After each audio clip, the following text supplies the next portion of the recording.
So I'm helping teachers get started and going around and showing about how the math works, okay? So you guys have been working in your math on multiplication, right? Yes. You've learned about your facts and different properties like the commutative property and the identity property. Yeah? Is that sounding familiar? Okay. So today we are taking that learning a step further, and we are going to build on our knowledge of multiplication and learn how multiplication has a relationship with division. Okay, we're going to start talking a little bit about division today and for the next few days. Okay, so what I want you to think about right now. Thumbs up if you've heard the term array when talking about multiplication, or division even, actually. Okay, I want you to think real quick in your world, okay, whether you're at home or at school or in your neighborhood or out in your community somewhere, at the store or something, the park maybe. Where do you see arrays in our everyday world? Just think about it for like 30 seconds in your head real quick.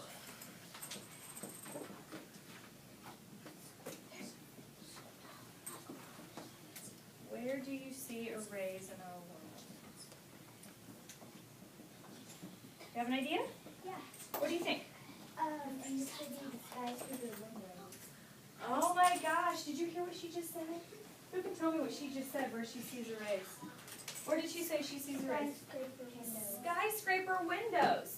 Okay, so have you ever seen the big tall buildings and there's windows all the way down the side? Yes. And so those windows are arranged in rows and columns. So is that an array? Yeah. That's a great example. I hadn't even thought of that one. Let's take two more. What do you think? Whenever we're looking at the flag, they're on the stars. Oh, the stars on the flag are arranged in rows and columns. You're absolutely right. One more. What do you think? At grocery stores. Where in grocery stores? Whenever you go to buy meat, you'll see them in a row. Oh, so like the meat's packed up in rows and columns? Yeah, you could think about it like that too. Or soda cans. Have you ever bought soda with the little plastic rings around it? And so sometimes that's like a 6-pack of soda. That would be an array too. So we see arrays everywhere. And the reason they're important is because we can start to see patterns in our world when we start looking at things in terms of arrays. And patterns help us make sense of our world and understand it better. Okay? So right now, I want you to open your math notebook up to the next blank page. So that should be your notebook with paper in it, not your actual math textbook. Okay, I have a question I'm going to pose for you. This is the work you're going to do with your partner with your counters, but I need you to document some things in your notebook as well as just work with the counters. So you have 2 jobs I'm about to give you. I'll know you're ready to listen to your 2 jobs when your eyes are on me and your hands are free of any materials. And I see that next blank page up. Can you set this down for a minute? Okay. I want you to think about how you can build an array that is 2 by 6. Okay? Then, not only that, okay, so you're going to determine, now with your counters, you're going to build an array that's 2 by 6. Then, I want you to write all the related multiplication and division problems you can think of related to that array. And that's the work that goes in your notebook. So build the array with your counters and then talk to me about and list in your notebook the related multiplication and division problems that go with that array. Okay? Everybody look at the time. It's 2:10. I'm going to give you until about 2:13 to do this. It's actually 2:09, so about 4 minutes. Okay? I know. Got to be 2 by 6 array. Okay, 2 by 6 array. Yep.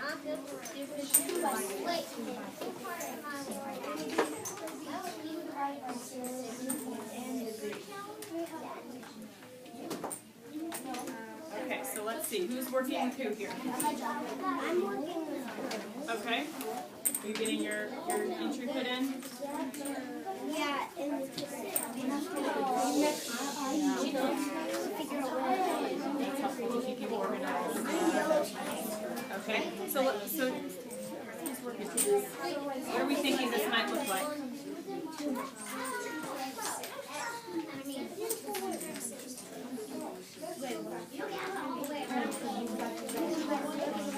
2x6 array. What does that look like? Okay, so show me what you have here. Talk to me about this. Why does this represent a 2x6 array? You have 6 in each row. And so, would your 2 and your 6 be, what are those called if we make that a multiplication problem?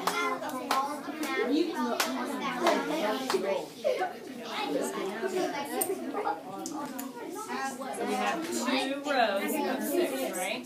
So what are those 2 numbers called when we think about multiplication?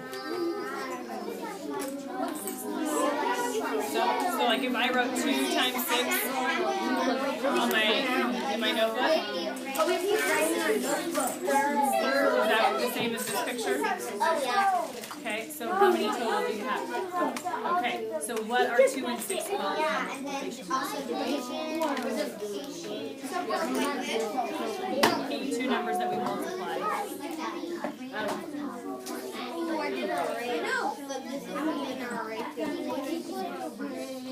What are the 2 numbers that we multiply together called in a multiplication problem?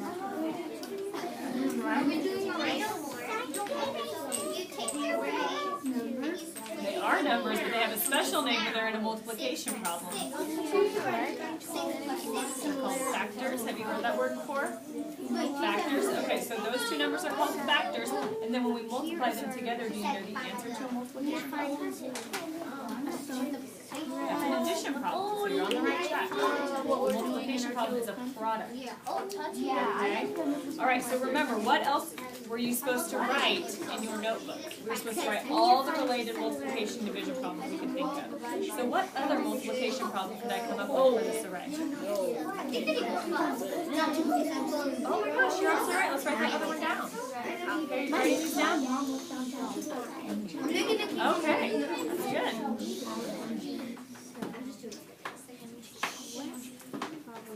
Okay, now the work that we're going to do today is thinking about division. How can I represent a division problem? 6 times 6. 12 times 6. 12 times 6? 12 times 2? Write it down. Show me.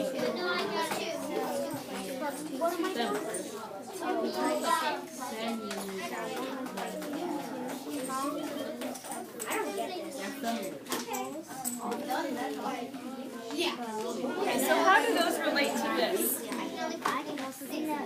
Because I'm just going to write that 2 6 and then this will 1 it's just 12 division problems. So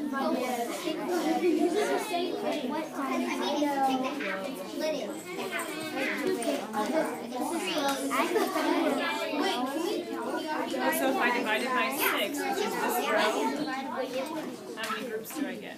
2? Is that what you just said? Okay, so look at the other one. What about 12 divided by 2?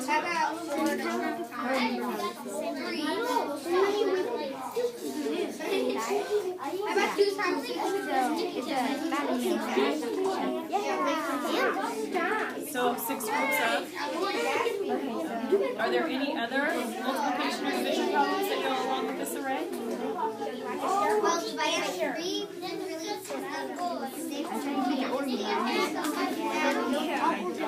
We're going to come back and talk about that, okay? Good job. Thank you. Okay, let's come back, friends. Did we get our array drawn, or created, I'm sorry, not drawn, created with our counters of a 2 by 6? Yes, ma'am. Okay, so tell me, did it look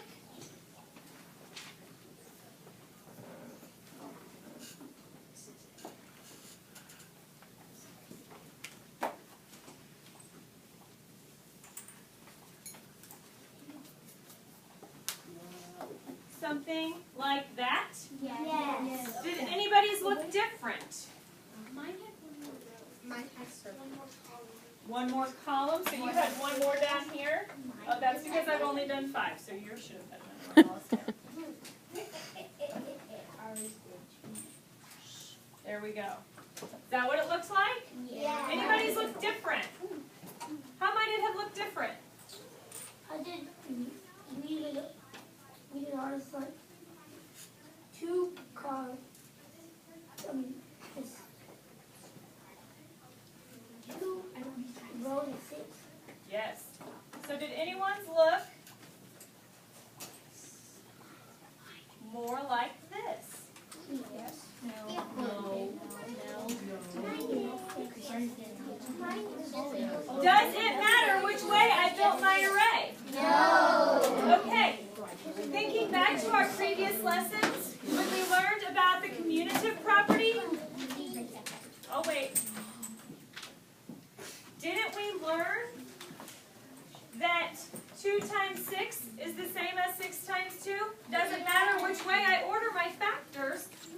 get the same product or answer, right? Yes. Right.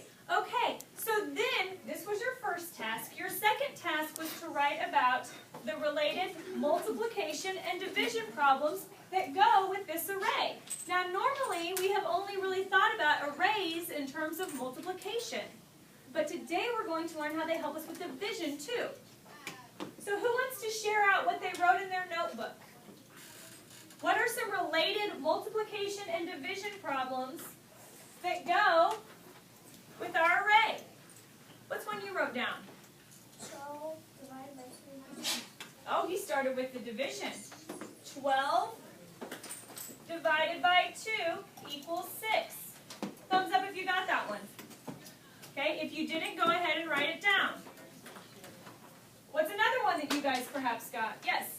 We got 12 divided by 6 equals 2. 12 divided by 6 equals 2. Thumbs up if you got that one. If not, put it in your notebook now. Very good. What else? What are some other? 2 times 6. 2 times 6 equals? Awesome. Okay, so that's represented in our arrays. What else? 6 times 2. 6 times 2. Okay. So when we look at our arrays, how many rows do I have in this first one? 2, right? 1, 2. How many columns do I have? 6. 6. 1, 2, 3, 4, 5, 6. So that is best represented with this multiplication sentence. 2 rows of 6 gave me a product of 2 times 2. Gave me a product. What's my answer? 12. Does this remind you of like an egg carton maybe? Is that how eggs are arranged? Yeah. Oh, yeah. Okay, yeah. Okay, so over here it changed because now how many rows do I have? 6. 1, 2, 3, 4, 5, 6. And how many columns? 2. So this 6 rows of 2 also got me the same answer. So now, how do these help me figure out division? How could I use an array to help me figure out division? If I know, how many squares do I have here? 12. And I know that I have 2 rows. What would my columns be?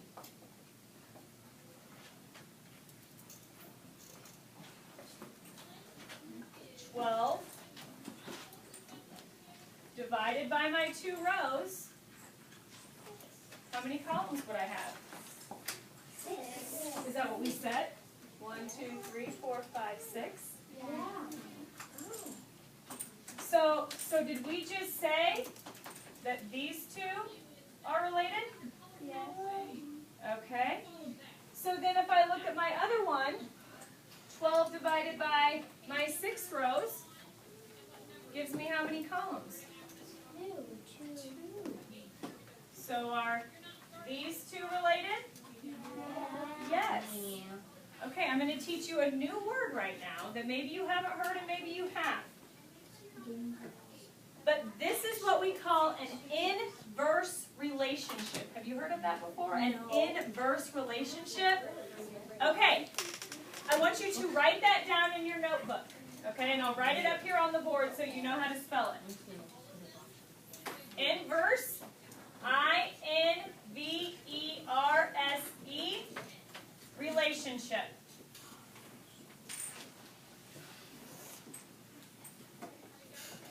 Okay, so that would be 12 divided by 6 equals 2, or backwards, 2 times 6 equals 12. Or 12 divided by 2 equals 6, or backwards, 6 times 2 equals 12. So you can kind of think of inverse as the backwards or reverse of. Does that make sense? Okay, so right now I want you to open up in your textbooks to page 24 and 25. Can you do that for me quickly? 24 and 25. You can actually put your counters away for right now.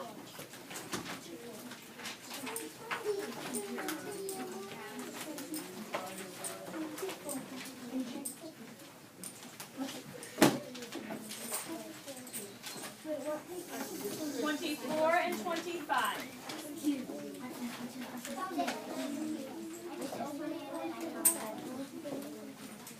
You have a question for that?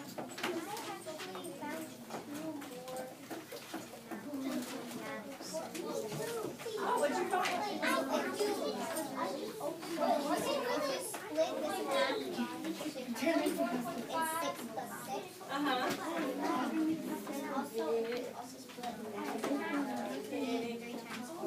Okay, we're going to get to that in just a minute. You see how your numbers started changing with these?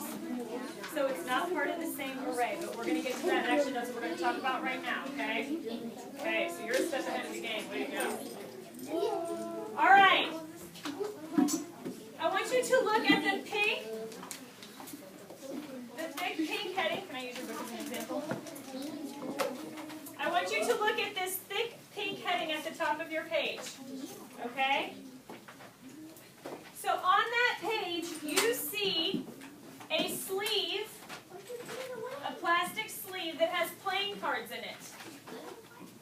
And it looks like this, okay? There's 2 in each row, and there's 3 rows. Or I've also drawn it right here, okay? So when I'm thinking about how these two are related, what would be my multiplication sentence for this array? What would be my multiplication sentence for this array? What do you think? 3 times 2 equals 6. Right, I've got 3 times 2 equals 6. Thumbs up if you agree. Okay, what's another multiplication sentence I could write? 2 times 3 equals 6. Okay, so I can either look at this as having 2 columns with 3 pockets in each, or I can look at this as having 3 rows with 2 pockets in each. But either way, how many cards will this sleeve hold? This plastic sleeve? 6. Okay. So the next term I'm going to talk to you about, so write this underneath inverse relationship, okay, is fact family. Okay? Fact family.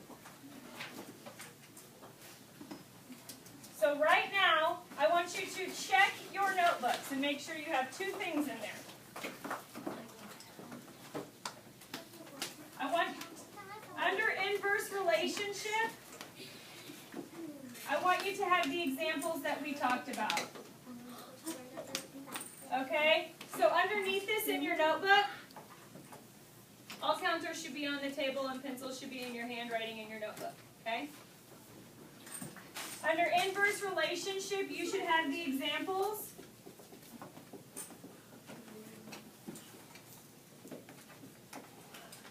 Okay, that was one example that we gave, right? Those are related. 12 divided by 6 is 2. Backwards, 2 times 6 is 12, which is what I put here. Got it? The other one was 12 divided by 2 equals 6. So then backwards, that's 6 times 2 equals 12. So those should be under your example of inverse relationship when you wrote inverse relationship in your notebook. Okay? Now we're going to talk about fact families. Oh my gosh, I know. This is the last new word I'll show you. And this one's actually much easier. When you think about a fact family,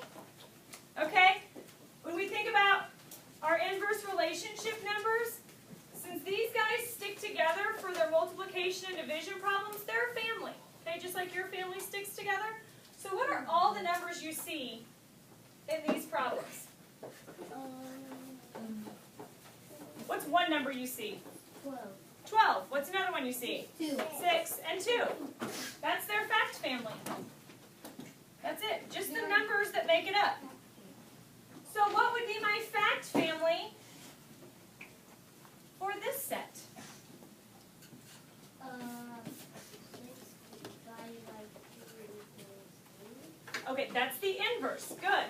Okay, so he said 6 divided by 2 equals 3. He's looking at it backwards. So that's the inverse. Okay, but what's the fact family? What digits make up those two problems? What are the digits that you see? I see 3, 2, and 6. 3, 2, and 6. So that's the fact family. All right, what's my inverse of this problem? Of this multiplication sentence? What's the inverse if I look at it backwards? Just think about it like that. Look at the problem that exists backwards, whether it's multiplication or division. 6 divided by 3 equals 2. Yeah, 6 divided by 3 equals 2. Got it backwards. Okay, so with arrays, when we're multiplying, we put them together. When we divide, what are we doing? Are we putting them together still? Yeah. No. What are we doing when we divide? Taking them apart. Remember, multiplication is that repeated addition. So if division is the reverse of that, or the opposite, it would be repeated subtraction. So now I'm breaking those groups back apart. Okay? So while this array shows 2 times 3 equals 6, if I broke it apart into 6 divided by 3 equals 2, that means I would have 3 groups of 2. And so I would have them really separated out to show there were 3 separate groups. So now I'm breaking it back apart. Does that make sense? Yes. Okay, we're going to apply our thinking to our guided practice in our notebook. So does everybody have their notebook out? Yes. I want you to look on page 24 at number 1. Okay, underneath guided practice. So it's underneath your first blue heading. Can everybody point to guided practice in their book for me? Oh, do you have a textbook? A map? Can you get it out for me? Thanks. Okay, she's pointing to it. Oh, good job. This table, on it. Pointing to guided practice. Guided practice. Everybody see it? Excellent, excellent, excellent. Got it back here? Okay. Let's look at number 1. We're going to do number 1 together. We're not going to do all these together, but we'll do a couple. Okay? So number 1 says what? 8. Times 3. Yes. 8 times blank equals 32. 8 times blank equals 32. Who knows what missing number, what the missing number is? 8 times blank equals 32. What's the missing number? What do you think? 4. Thumbs up if you agree. Okay, 8 times 4 is 32. She's absolutely right. So go ahead and write that down in your notebook.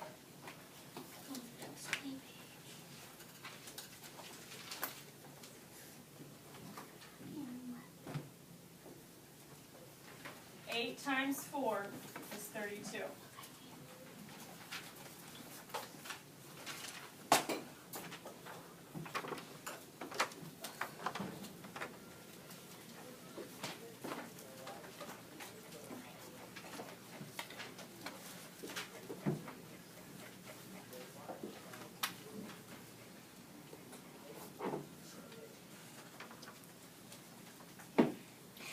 The next one says what?